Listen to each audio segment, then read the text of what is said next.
आजादी की रात पूरा शहर जश्न में डूबा हुआ था, लेकिन कुछ गलियों में हालात बिल्कुल उलट थे। सड़कों पर सन्नाटा था, घरों के दरवाजे बंद थे और लोगों को अंदाजा भी नहीं था कि अगली सुबह उनकी जिंदगी हमेशा के लिए बदलने वाली है। तो चलिए शुरू करते हैं बंटवारा 1947 की कहानी। कहानी की शुरुआत में मेरठ शहर का माहौल दिखाया जाता है, जहां आजादी के जश्न की तैयारियां जोरों पर चल रही थीं। हर तरफ सजावट की जा रही थी और लोग आने वाले दिन का बेसब्री से इंतजार कर रहे थे। इसी बीच सिकंदर मिर्जा भी अपने इलाके को सजाने में जुटा हुआ था। उसकी बस यही कोशिश थी कि आजादी का यह खास दिन हर कोई मिलजुल कर खुशी के साथ मनाए। लेकिन इसी खुशी के बीच उसे पता चलता है कि उसके कुछ कर्मचारी अभी तक काम पर नहीं आए हैं। जब उनके बारे में पूछा जाता है तो पता चलता है कि शहर के कई हिस्सों में दंगे शुरू हो चुके हैं। लोगों के घरों पर हमले हो रहे हैं और धर्म देखकर लोगों को निशाना बनाया जा रहा है। सिकंदर को पहले लगता है कि हालात जल्द संभल जाएंगे, लेकिन उसका भाई रसीद उसे बताता है कि अब मामला बहुत बिगड़ चुका है। कई परिवार अपने घरों से निकलने लगे हैं और उनके इलाके में भी खतरा पहुंच सकता है। सिकंदर अपना घर छोड़ने की बात सुनकर परेशान हो जाता है। आखिर ये वही जगह थी जहां उसने पूरी जिंदगी बिताई थी। वो पूछता है कि अगर वे यहां से चले गए तो जाएंगे कहां? रसीद के पास कोई अच्छा जवाब नहीं था। बस इतना था कि अगर वे अभी नहीं निकले तो शायद उन्हें बाद में निकलने का मौका ही न मिले। तभी बाहर से शोर बढ़ने लगता है। कुछ लोग भागते हुए दिखाई देते हैं। दूर से धुआं उठ रहा था और अब डर उनके अपने मोहल्ले तक पहुंच चुका था। सिकंदर समझ जाता है कि ये वो वक्त है जहां भावनाओं से ज्यादा जरूरी परिवार की सुरक्षा है। आखिरकार वो अपने परिवार को साथ लेने का फैसला करता है। बेगम, तन्नो और बाकी सामान को लेकर वे घर से निकलते हैं। कुछ घंटे पहले जिस घर को आजादी के जश्न के लिए सजाया गया था, अब उसी घर की तरफ सिकंदर आखिरी बार मुड़कर देखता है। उसे शायद अंदर ही अंदर एहसास हो चुका था कि वो घर अब शायद कभी उसका नहीं रहेगा। परिवार किसी तरह स्टेशन की तरफ पहुंचता है, लेकिन वहां भी हालात बेहद खराब थे। लोगों की भीड़, चीख पुकार और भगदड़ के बीच अचानक हमला शुरू हो जाता है। सिकंदर अपने परिवार को बचाने की कोशिश करता है, लेकिन भीड़ उन्हें अलग कर देती है। वो अपने बेटे जावेद को आवाज देता है, उसे तलाशता है, मगर जावेद कहीं नजर नहीं आता। उस पल सिकंदर के सामने सबसे बड़ी मजबूरी थी। अगर वो रुका तो शायद बाकी परिवार भी नहीं बच पाएगा। आखिरकार वो बेगम और तन्नो को लेकर वहां से निकल जाता है। रास्ते भर उसके दिमाग में सिर्फ जावेद की तस्वीर घूमती रहती है। दूसरी तरफ देश भी दो हिस्सों में बट रहा था और लाखों लोग उसी तरह अपने अपनों से अलग हो रहे थे। कुछ समय बाद सिकंदर अपने परिवार के साथ लाहौर पहुंचता है। वहां उन्हें राहत कैंप में जगह मिलती है। कैंप में हर तरफ ऐसे लोग दिखाई देते हैं जिनकी कहानी लगभग एक जैसी थी। किसी ने घर छोड़ा था, किसी ने दुकान, किसी ने खेत और किसी ने अपना पूरा परिवार। सिकंदर भी अब इसी भीड़ का हिस्सा था, मगर वो लंबे समय तक कैंप में नहीं रहना चाहता। उसे अपनी पत्नी और बेटी के लिए स्थायी घर चाहिए था और सबसे जरूरी था कि वो फिर से काम शुरू कर सके। इसी उम्मीद में वो कस्टोडियन विभाग के चक्कर लगाने लगता है। उस समय छोड़ी गई संपत्तियों को नए आने वाले परिवारों के बीच बांटा जा रहा था। सिकंदर को लगता है कि उसे भी जल्द ही एक घर मिल जाएगा, लेकिन बार बार उसका काम अटक जाता है। धीरे धीरे उसे पता चलता है कि जिन लोगों के पास पैसा और पहुंच है, उनके लिए रास्ते ज्यादा आसान हैं। ये देखकर उसका गुस्सा बढ़ता है। तभी उसकी मुलाकात हबीब अनवर से होती है। हबीब उम्र में उससे छोटा है, शायरी करता है और लोगों की मदद करने में विश्वास रखता है। वो सिकंदर से कहता है कि उसे एक हवेली अलॉट हुई है, लेकिन वो वहां रहना नहीं चाहता। इसलिए अगर सिकंदर चाहे तो वो उस हवेली में अपने परिवार के साथ रह सकता है और कागज उसके नाम करवाए जा सकते हैं। सिकंदर के लिए यह किसी मदद से कम नहीं था। वो हबीब के साथ उस घर को देखने निकल पड़ता है। जब सामने हवेली आती है तो सिकंदर और उसका परिवार कुछ पल के लिए बस उसे देखते रह जाते हैं। इतने बड़े घर को देखकर तन्नो भी उत्साहित हो जाती है। परिवार को लगता है कि शायद आखिरकार उन्हें दोबारा घर मिल गया। लेकिन इस हवेली में उनका स्वागत एक ऐसी शख्सियत करने वाली थी जिसके बारे में उन्होंने सोचा भी नहीं था। तन्नो अंदर घूमते हुए अचानक रुक जाती है। उसे लगता है कि उसने किसी को देखा है। सिकंदर और बेगम उसके पीछे जाते हैं और वहां एक बूढ़ी महिला दिखाई देती है। महिला घबराती नहीं, वो अपनी जगह पर खड़ी रहती है और बताती है कि ये उसका घर है। उसका नाम दुर्गावती है और उसका बेटा रतन इस हवेली का मालिक है। रतन अपनी पत्नी के साथ बाहर गया हुआ है और उसके लौटने तक वो घर छोड़ने से साफ इनकार करती है। सिकंदर उसे समझाने की कोशिश करता है कि कस्टोडियन विभाग ने ये मकान उसके परिवार को दे दिया है, लेकिन माई कहती है कि कागज अपनी जगह हैं और उसका घर अपनी जगह। उसका बेटा लौटेगा तो वो खुद उससे बात करेगा। सिकंदर को यह बात पसंद नहीं आती। उसे लगता है कि इतने बड़े घर में वो अपने परिवार के साथ कैसे रहेगा अगर कोई पुरानी मालकिन यहां पहले से मौजूद है। वो माई को चेतावनी देता है कि वो अधिकारियों से शिकायत करेगा, लेकिन माई भी पीछे हटने वाली नहीं थी। सिकंदर शिकायत लेकर कस्टोडियन के पास जाता है और वहां उसे एक और बात पता चलती है। अधिकारियों के मुताबिक मामला इतना सीधा नहीं है। माई का इस घर से पुराना संबंध है और अगर उसने कानूनी शिकायत की तो सिकंदर को परेशानी हो सकती है। अधिकारी उसे समझाते हैं कि घर बड़ा है, परिवार नीचे रह सकता है और बूढ़ी महिला ऊपर के किसी हिस्से में रह लेगी। सिकंदर मजबूरी में यह व्यवस्था स्वीकार कर लेता है, लेकिन असली खतरा अब सामने आने वाला था। इस हवेली पर याकूब खान की नजर पड़ चुकी थी। याकूब खुद को राजनीतिक आदमी बताता था, लेकिन शहर में उसका नाम उसके दबदबे और गुंडों की वजह से ज्यादा जाना जाता था। बंटवारे के बाद पैदा हुए डर और अफरा तफरी ने उसे लोगों पर अपनी पकड़ मजबूत करने का मौका दिया था। कई हिंदू परिवारों की संपत्ति पर कब्जा करवाने और उन्हें डराने के काम में उसका हाथ था। वो जरूरत पड़ने पर हत्या तक करवा देता था। जब उसे रतन की हवेली के बारे में पता चलता है तो उसके मन में लालच पैदा होता है। इतनी बड़ी हवेली और उसके पुराने मालिकों के गायब होने की खबर उसे शक दिलाती है कि शायद अंदर कीमती सामान छिपा हो। याकूब के लोगों ने हवेली के पुराने परिवार को खत्म कर दिया था, लेकिन एक सवाल बाकी था, माई बची कैसे? 22 कमरों वाली हवेली में वो किसी जगह छिपी रही होगी, यही अनुमान लगाया जाता है। याकूब अब इस रहस्य से ज्यादा उस संपत्ति पर कब्जे के बारे में सोच रहा था। उधर हवेली में सिकंदर और माई का रिश्ता अभी भी तनाव से भरा था। सिकंदर उसे बार बार कहता है कि हालात बदल चुके हैं और अब उसे हिंदुस्तान वापस चले जाना चाहिए, लेकिन माई के लिए हिंदुस्तान लौटने का मतलब भी क्या था? उसका घर यही था और उसे अपने बेटे रतन की वापसी की उम्मीद थी। वो कहती है कि जब तक उसका बेटा वापस नहीं आता वो इस घर से नहीं जाएगी। सिकंदर को धीरे धीरे उसकी जिद के पीछे छिपा दर्द समझ आने लगता है। वो भी अपने परिवार के बिछड़ने की बात माई से करता है। दोनों की बातचीत में पहली बार धर्म पीछे छूट जाता है और सिर्फ दर्द सामने आता है। तभी एक दिन हवेली का दरवाजा खुलता है और सामने जावेद खड़ा होता है। सिकंदर और बेगम उसे देखकर जैसे यकीन ही नहीं कर पाते। उन्हें लगा था कि उनका बेटा दंगों में खो चुका है। जावेद बताता है कि वो किसी तरह बच गया, लेकिन बाकी लोग वापस नहीं आ सके। परिवार की खुशी तुरंत दुख में बदल जाती है। जावेद के अंदर अपने साथ हुई हिंसा का गुस्सा जमा था और जब उसे पता चलता है कि उसी हवेली में एक हिंदू बूढ़ी महिला भी रह रही है तो वो माई को उसी नफरत के नजरिए से देखने लगता है जिसने उसके अंदर बदले की आग पैदा की थी। वो माई को हटाना चाहता है और इसी मकसद से याकूब खान के पास पहुंचता है। याकूब जावेद की कमजोरी पहचान लेता है और कहता है कि माई को वहां से निकालना उसके लिए मुश्किल नहीं, लेकिन इसके बदले उसे 2000 रुपए चाहिए। जावेद यह बात घर पर बताता है। बेगम तुरंत समझ जाती है कि अगर याकूब के आदमी माई को पकड़कर ले गए तो उसकी जान बचना मुश्किल है।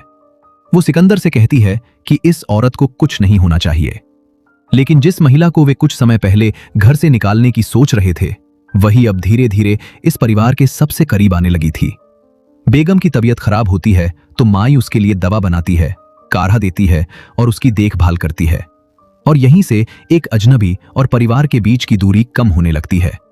लेकिन बाहर याकूब अपनी अगली चाल तैयार कर चुका था। याकूब अब सीधे सिकंदर के सामने आता है। उसके साथ कुछ आदमी होते हैं और बात करने का तरीका ऐसा जैसे फैसला पहले ही हो चुका हो। वो कहता है कि हवेली में नीचे सिकंदर का परिवार रहे, लेकिन ऊपर का हिस्सा खाली होना चाहिए। सिकंदर समझ जाता है कि याकूब की दिलचस्पी माई से कहीं ज्यादा इस पूरी संपत्ति में है। अगर माई हट गई तो अगला निशाना खुद हवेली होगी, इसलिए वह किसी भी हालत में राजी नहीं होता। याकूब उसे परिणाम भुगतने की धमकी देकर चला जाता है। इसके बाद सिकंदर को अपने फैसले की कीमत चुकानी शुरू करनी पड़ती है। उसने कारखाना लगाने के लिए एक जमीन पसंद की थी और मालिक को पैसे भी दे दिए थे, मगर अचानक जमीन का सौदा रद्द कर दिया जाता है। पैसे वापस करके मालिक साफ कह देता है कि अब वह जमीन सिकंदर को नहीं देगा। सिकंदर समझ जाता है कि यह याकूब का दबाव है। वह परेशान जरूर होता है मगर हार नहीं मानता। इसी दौरान घर में एक अलग परेशानी शुरू हो जाती है। बेगम की तबीयत बिगड़ जाती है और माई उसकी पूरी जिम्मेदारी अपने ऊपर ले लेती है। वह उसके पास बैठती है, दवा देती है और घरेलू इलाज करती है। सिकंदर पहली बार माई को सिर्फ एक बूढ़ी महिला की तरह नहीं बल्कि घर की सदस्य की तरह देखने लगता है। जब माई को कारखाने की जमीन वाली परेशानी का पता चलता है तो वह सिकंदर को भरोसा देती है कि उसकी मेहनत बेकार नहीं जाएगी। कुछ समय बाद सिकंदर को सच में एक जमीन मिल जाती है। कीमत भी उसकी उम्मीद से कम होती है। वह खुशी खुशी घर पहुंचता है और बेगम को मिठाई खिलाता है। माई को भी बताता है कि अब कारखाना शुरू हो सकेगा। घर में काफी समय बाद उम्मीद की एक छोटी सी खुशी लौटती है, मगर यह खुशी ज्यादा देर नहीं टिकती। रात में याकूब के आदमी हवेली में घुसते हैं। उनका मकसद साफ था, माई को खत्म करना। वे उसके कमरे की ओर बढ़ते हैं, लेकिन सिकंदर समय रहते उन्हें रोक लेता है। अकेला होने के बावजूद वह उनसे भिड़ जाता है और कई गुंडों को बुरी तरह पीट देता है। माई ये देखकर डर जाती है। सिकंदर उसके पास जाता है और उसे संभालता है। उस पल उनके बीच का रिश्ता बदल जाता है। अब सिकंदर के लिए माई सिर्फ एक बुजुर्ग महिला नहीं थी, वह उसके लिए मां जैसी बन चुकी थी। लेकिन हमला खत्म होने के बाद एक और सच्चाई सामने आती है। गुंडे मुख्य दरवाजे से नहीं आए थे, उन्होंने पीछे का रास्ता इस्तेमाल किया था और उस गेट की चाबी जावेद के पास थी। सिकंदर को पता चलता है कि जावेद ने ही ताला खोला था। वो गुस्से में जावेद पर हाथ उठा देता है। जावेद अपनी सफाई में कहता है कि उसने ऐसा इसलिए किया क्योंकि उसे याद है कि हिंदुस्तान में उसके परिवार के साथ क्या हुआ था। सिकंदर उससे कहता है कि अपने साथ हुआ अन्याय भूलना जरूरी नहीं, लेकिन उसी दर्द की वजह से किसी निर्दोष को मारना भी सही नहीं हो जाता। जावेद अभी इस बात को स्वीकार नहीं कर पाता। उसके भीतर का गुस्सा बहुत पुराना और बहुत गहरा था। इसी बीच कहानी हबीब अनवर की तरफ जाती है। कुछ लोग उससे सवाल करते हैं कि वह हर जरूरतमंद की मदद क्यों करता है। हबीब अपनी पुरानी मोहब्बत तबस्सुम का नाम लेता है। दोनों कॉलेज में मिले थे। तबस्सुम चाहती थी कि हबीब अपनी जिंदगी सिर्फ अपने लिए न जिए। उसने उससे कहा था कि जहां तक संभव हो लोगों की मदद करना और उनके चेहरे पर खुशी लाना। हबीब ने यह बात दिल में रख ली थी, लेकिन उसकी कहानी का सबसे बड़ा दर्द अभी बाकी था। उधर हवेली में माई धीरे धीरे पूरी तरह परिवार का हिस्सा बन जाती है। एक दिन सिकंदर उसे छत पर अकेले खाना बनाते देखता है। बेगम उसे प्यार से रोकती है और कहती है कि अब वह खाना नहीं बनाएगी, घर के लोग उसकी सेवा करेंगे। माई पहले थोड़ा संकोच करती है, फिर मान जाती है। सिकंदर को उसके चेहरे पर हमेशा रतन की तलाश दिखाई देती है। वह जानना चाहता है कि आखिर रतन कहां है और अब तक क्यों नहीं लौटा। वह कई जगह संदेश और खत भेजता है। कुछ समय बाद उसे एक आदमी से रतन के बारे में ऐसी खबर मिलती है जिसे सुनकर सिकंदर के पैरों तले जमीन खिसक जाती है। रतन अपनी मां को वापस लेने के लिए आया था। वह अपनी पत्नी और परिवार के साथ रास्ते में था, लेकिन दंगाइयों ने उन्हें पकड़ लिया। रतन और उसके परिवार को जिंदा जला दिया गया। माई जिस बेटे का इंतजार कर रही थी वह बहुत पहले मर चुका था। सिकंदर ये सच जानकर टूट जाता है, लेकिन माई को बताने की हिम्मत नहीं करता। वह घर लौटता है और माई को गले लगाकर कहता है कि अब उसे अपने बेटे का इंतजार करने की जरूरत नहीं, वह खुद उसका बेटा है। सिकंदर का अपना बचपन भी मां के बिना बीता था।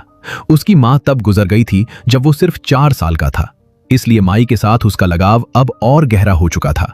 वो उसके लिए सिर्फ जिम्मेदारी नहीं, परिवार बन गई थी। लेकिन याकूब को इस रिश्ते की कोई परवाह नहीं थी। वो अब चुनाव लड़ने की तैयारी में था और उसे लोगों को अपने साथ जोड़ने के लिए एक ऐसा मुद्दा चाहिए था जिससे भावनाएं भड़क सकें। उसने माई को निशाना बना लिया। वो लोगों के सामने ये प्रचार करने लगता है कि एक हिंदू महिला मुस्लिम इलाके में रह रही है, अपने धर्म की पूजा कर रही है और इससे वहां की जमीन की पवित्रता खराब हो रही है। जावेद इस समय भी याकूब के करीब था। वहीं याकूब की बहन और जावेद के बीच बातचीत बढ़ने लगती है। दोनों के बीच एक ऐसा रिश्ता बन रहा था जो जावेद की सोच पर भी असर डालने वाला था। फिर दिवाली आती है। माई सिकंदर से पूछती है कि क्या वो अपने घर की तरह यहां भी पूजा कर सकती है। सिकंदर बिना सोचे कहता है कि क्यों नहीं। वो कहता है कि जितने दिए चाहो जलाओ। उस शाम हवेली में रोशनी होती है। माई पूजा करती है और अपने पुराने दिनों को याद करती है। उसे रतन और उसकी पत्नी के साथ बिताई दिवालियां याद आती हैं। वो मोहल्ले के उन लोगों को याद करती है जो हर साल उसके घर आते थे। इस बार भी कई लोग उसके साथ खड़े थे, लेकिन उसी समय याकूब हवेली में पहुंचता है और इस दृश्य से भड़क जाता है। वो सिकंदर से कहता है कि इस औरत को यहां रहने की इजाजत नहीं दी जा सकती। सिकंदर उसे जवाब देता है कि किसी इंसान को पूजा करने से रोकना धर्म नहीं है। वो साफ कहता है कि इस्लाम नफरत सिखाने की इजाजत नहीं देता। याकूब को जवाब मिल चुका था, लेकिन उसका मकसद बहस करना नहीं था, उसे माहौल बनाना था। इसलिए वो लोगों की एक बड़ी सभा बुलाता है। वहां वो माई के खिलाफ बातें करता है और लोगों को समझाने की कोशिश करता है कि जब तक वो यहां रहेगी तब तक ये इलाका अपवित्र रहेगा। सिकंदर सभा में पहुंचता है और लोगों के सामने अपनी बात रखता है। वो कहता है कि मां को किसी धर्म की सीमा में नहीं बांधा जा सकता, लेकिन भीड़ पहले ही भड़काई जा चुकी थी। लोगों की मांग बढ़ती जाती है कि माई को वापस भेज दिया जाए। सिकंदर फिर भी तैयार नहीं होता। वो जानता है कि माई को अगर हिंदुस्तान भेजा भी गया तो वहां उसका इंतजार कौन करेगा। रतन नहीं रहा, और उसका पुराना घर भी उसके लिए खत्म हो चुका है। अब याकूब अपनी सबसे खतरनाक चाल चलता है। जब सिकंदर कारखाने में होता है, उसके लोग हवेली में घुसते हैं और माई को पकड़ लेते हैं। वे उसे पीटते हैं और घसीट कर बाहर ले जाते हैं। सड़क पर उसके साथ बदसलूकी होती है, लेकिन तभी सिकंदर वहां पहुंच जाता है। माई को इस हालत में देखकर उसके अंदर का गुस्सा फूट पड़ता है। वो गुंडों से भिड़ जाता है और उन्हें जमकर पीटता है। कुछ देर बाद पुलिस पहुंचती है और सिकंदर को गिरफ्तार कर लेती है। थाने में उससे कहा जाता है कि अगर वो माई को हिंदुस्तान भेज दे तो परेशानी खत्म हो सकती है। सिकंदर साफ कहता है कि वो अपनी मां को कहीं नहीं भेजेगा। माई अब उसके लिए परिवार है। दूसरी तरफ हबीब की कहानी जावेद के सामने खुलती है। हबीब बताता है कि दंगों के दौरान वो अमृतसर के राहत शिविर में लोगों की मदद कर रहा था। तभी उसे खबर मिली कि तबस्सुम घायल अवस्था में लाहौर के एक अस्पताल में है। वहां जाना जान जोखिम में डालना था, लेकिन हबीब निकल पड़ा। रास्ते में कुछ सिख लोगों ने उसे पकड़ लिया। वे उसे दुश्मन समझ रहे थे, मगर तभी कुछ लोगों ने हबीब को पहचान लिया और बताया कि वो लोगों की मदद करता है। उन्होंने उसे आगे तक सुरक्षित पहुंचाया। हबीब अस्पताल पहुंचा तो तबस्सुम की हालत बेहद खराब थी। उसने आखिरी समय में हबीब से कहा कि अगर किसी जरूरतमंद की मदद करके उसके चेहरे पर मुस्कान आ जाए तो उसे अपनी तरफ से समझना। हबीब जावेद को यह भी बताता है कि तबस्सुम को नुकसान पहुंचाने वाले किसी दूसरे मजहब के लोग नहीं, बल्कि उनके अपने लोग थे। इसलिए किसी धर्म को दोष देना आसान है, मगर असली गलती इंसान की होती है। जावेद पहली बार अपने गुस्से को दूसरे नजरिए से देखता है। इसी बीच माई खुद घर छोड़ने का फैसला करती है। उसे लगता है कि उसके कारण सिकंदर और उसके परिवार की जान खतरे में पड़ रही है, लेकिन सिकंदर उसे वापस लाता है और साफ कहता है कि वो अब कहीं नहीं जाएगी। तभी कहानी में एक और जानकारी सामने आती है। सिकंदर जिस जमीन पर कारखाना बना रहा था, वो जमीन असल में माई की थी। उसका असली नाम दुर्गावती था और उस संपत्ति से उसका पुराना संबंध था, लेकिन अब जिंदगी उसे ज्यादा वक्त देने वाली नहीं थी। एक दिन सिकंदर को खबर मिलती है कि माई की हालत अचानक बिगड़ गई है। वो तुरंत घर पहुंचता है। माई तेज बुखार में थी और बार बार रतन को पुकार रही थी। उसे लग रहा था कि उसका बेटा सामने है। वो उससे कहती है कि सिकंदर और उसका परिवार बहुत अच्छे हैं, उनका ख्याल रखना। सिकंदर सब सुन रहा था, लेकिन उसे पता था कि रतन अब कभी वापस नहीं आएगा। कुछ ही पलों में माई की सांसें थम जाती हैं। सिकंदर उसके पास बैठा रह जाता है। जिस महिला को उसने कभी घर से निकालने के बारे में सोचा था, वही अब उसकी जिंदगी का सबसे अपना रिश्ता बन चुकी थी, और अब वो रिश्ता हमेशा के लिए खत्म हो चुका था। माई के जाने के बाद सिकंदर सबसे पहले उसकी आखिरी इच्छा पूरी करने की तैयारी करता है। वो तय करता है कि माई का अंतिम संस्कार उसी हिंदू रीति से होगा जिसे वो पूरी जिंदगी मानती आई थी। लेकिन ये बात याकूब तक पहुंचते ही वो फिर सामने आ जाता है। उसका कहना है कि जिस जमीन पर माई का अंतिम संस्कार होगा वो जगह मुस्लिमों की है और वहां हिंदू रीति से अंतिम संस्कार नहीं होने दिया जा सकता। सिकंदर इस बार भी पीछे नहीं हटता। वो कहता है कि माई मर चुकी है और अब उसे भी नहीं छोड़ा जाएगा। ये वो होने नहीं देगा। मामला बढ़ता है और इलाके के मौलवी भी सिकंदर के साथ खड़े हो जाते हैं। उनका कहना है कि किसी मृत महिला को उसकी परंपरा के अनुसार अंतिम सम्मान देना गलत नहीं है। याकूब के लिए यह बात सबसे बड़ा झटका थी, क्योंकि वो धर्म के नाम पर जो कहानी बना रहा था, उसी के खिलाफ अब उसके अपने समुदाय का एक धार्मिक व्यक्ति खड़ा था। याकूब गुस्से में वहां से चला जाता है, लेकिन उसके दिमाग में इससे भी खतरनाक योजना बन चुकी थी। वो तय करता है कि अंतिम यात्रा में शामिल होने वाले लोगों को रास्ते में खत्म कर दिया जाएगा। उसे उम्मीद थी कि सिकंदर के साथ बहुत कम लोग होंगे और हमला करना आसान रहेगा। इससे पहले कि वो इस योजना को अंजाम देता, वो उस मौलवी को निशाना बनाता है जिसने सिकंदर का समर्थन किया था। याकूब मस्जिद पहुंचता है और मौलवी की हत्या कर देता है। वो सोचता है कि इस कदम से बाकी लोग डर जाएंगे और कोई भी सिकंदर के साथ खड़ा होने की हिम्मत नहीं करेगा। लेकिन इस बार कहानी में जावेद एक अलग फैसला ले चुका था। याकूब की बहन को उसकी योजना का पता चल जाता है और वो जावेद को खबर कर देती है कि उसके पिता और अंतिम यात्रा में शामिल होने वाले लोगों पर हमला होने वाला है। जावेद के सामने अब अपने अतीत और वर्तमान के बीच चुनाव था। एक तरफ याकूब था जिसने उसके गुस्से को हवा दी थी, दूसरी तरफ उसका पिता था जो एक ऐसी बूढ़ी महिला के लिए खड़ा था जिसे जावेद कभी दुश्मन समझता था। जावेद अब समझ चुका था कि अगर वो चुप रहा तो फिर वही होगा जो उसने मेरठ में देखा था। एक और परिवार टूटेगा और कई निर्दोष लोग मारे जाएंगे। वो तुरंत पुलिस तक पहुंचने की कोशिश करता है और याकूब के लोगों से भी भिड़ जाता है। दूसरी तरफ याकूब उस रास्ते पर पहुंच जाता है जहां से माई की अंतिम यात्रा गुजरने वाली थी। उसने अपने आदमियों को तैयार कर रखा था। उसे लगता है कि कुछ लोग आएंगे, उन्हें घेरा जाएगा और फिर सब खत्म कर दिया जाएगा। मगर अचानक दूर से लोगों की भीड़ दिखाई देती है। याकूब पहले सोचता है कि शायद सिकंदर ने कुछ लोगों को इकट्ठा कर लिया है, लेकिन भीड़ लगातार बढ़ती जाती है। एक के बाद एक लोग अंतिम यात्रा में शामिल होते जाते हैं। कोई ये नहीं पूछ रहा कि माई किस धर्म की थी, कोई ये नहीं देख रहा कि वो किस देश में पैदा हुई थी। वे सब सिर्फ एक बुजुर्ग महिला को आखिरी विदाई देने आए थे। याकूब के लिए यह दृश्य उसकी पूरी योजना पर पानी फेर देता है। उसे उम्मीद थी कि लोग उसके डर के कारण घरों में छिपे रहेंगे, लेकिन यहां तो लोग उसके सामने खड़े थे। याकूब के चेहरे पर पहली बार डर दिखाई देता है। उसने सोचा था कि वो लोगों को धर्म के नाम पर बांट चुका है, लेकिन आज वही लोग एक ऐसे इंसान के लिए साथ चल रहे थे जिसे उसने बाहरी साबित करने की कोशिश की थी। याकूब के आदमी भी असमंजस में पड़ जाते हैं। इतने बड़े समूह पर हमला करना आसान नहीं था। तभी जावेद पुलिस को लेकर वहां पहुंचता है। पुलिस याकूब और उसके साथियों को घेर लेती है। याकूब के पास अब बचने का रास्ता नहीं था। जिस ताकत के दम पर वो इतने दिनों से लोगों को डराता रहा था, वही ताकत पुलिस के सामने बेकार साबित हो जाती है। उसे गिरफ्तार कर लिया जाता है। लेकिन सिकंदर के लिए अभी सबसे कठिन पल बाकी था। माई की अंतिम यात्रा आगे बढ़ती है और आखिरकार वो जगह आती है जहां उसका अंतिम संस्कार होना था। सिकंदर उसके पास खड़ा होता है। उसके चेहरे पर कोई गुस्सा नहीं, सिर्फ एक गहरा खालीपन था।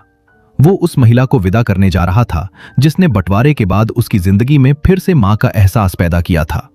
सिकंदर आगे बढ़ता है और अंतिम संस्कार की प्रक्रिया शुरू करता है। तभी जावेद उसके पास आता है। कुछ पल वो अपने पिता को देखता रहता है और फिर उनका हाथ पकड़ लेता है। सिकंदर उसकी तरफ देखता है। जावेद की आंखों में अब वो पुराना गुस्सा नहीं था। उसने अपने पिता के फैसले को समझ लिया था। उसने ये भी समझ लिया था कि माई उसके परिवार की दुश्मन नहीं थी। वो खुद भी अपने परिवार से बिछड़ी हुई एक मां थी जो अपने बेटे रतन की राह देखती रही। माई को आखिरकार वो सम्मान मिल जाता है जिसकी वो हकदार थी, और जावेद भी समझ जाता है कि इंसानियत किसी भी मजहब से बड़ी होती है। इसी के साथ बंटवारा 1947 की कहानी खत्म हो जाती है। अगर आपको ये कहानी पसंद आई हो तो वीडियो को लाइक करें, चैनल को सब्सक्राइब करें और बेल आइकन दबाना न भूलें, ताकि ऐसी ही नई कहानियां आप तक सबसे पहले पहुंचती रहें। तो चलिए मिलते हैं नेक्स्ट वीडियो में। तब तक के लिए जय हिंद, गुड बाय।